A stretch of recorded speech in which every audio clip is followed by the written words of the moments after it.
Okay, I'm calling this my clarification video to 14B. As I put a note on there, but just to explain it really quick, I didn't realize that by following the directions indicate to put your 27 stitches on the DPN, which I had done in the previous one, if you recall.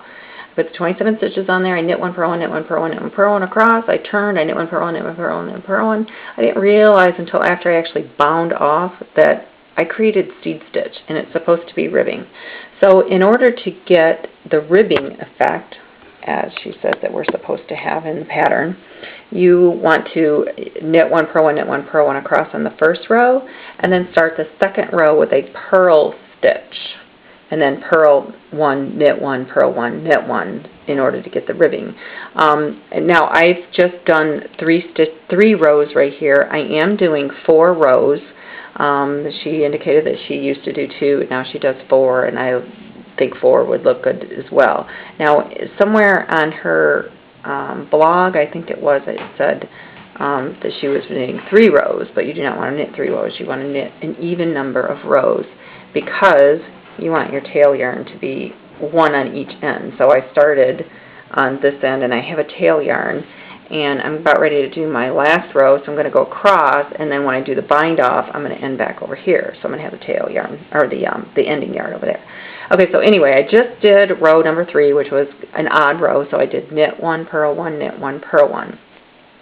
Now as I turn my work, I'm going to do purl 1, knit 1, and the reason, if I can hold this still enough, is because, see, the first stitch is a purl and the second stitch is a knit, so that will give me that ribbed look. So anyway, so the first stitch I'm going to do is a purl stitch. When you start your first stitch as a purl, you make sure you have your yarn facing the right way, so I have it in the front, and make sure you're actually grabbing the loop that's on the needle. If you hold your yarn up here, there's a tendency to poke it into areas that it's not supposed to go. So keeping the yarn down, go up underneath the needle, and then around and pull it through. And then this is going to be a knit stitch.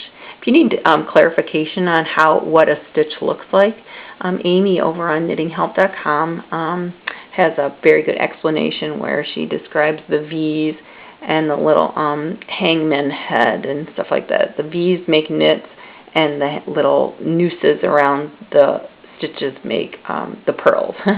Anyway, so go ahead now and do knit 1, purl 1, knit 1, purl 1 on the odd rows, and then purl 1, knit 1, purl 1, knit 1 for the even rows. When you're done knitting 4 rows like that, then you'll do the bind off.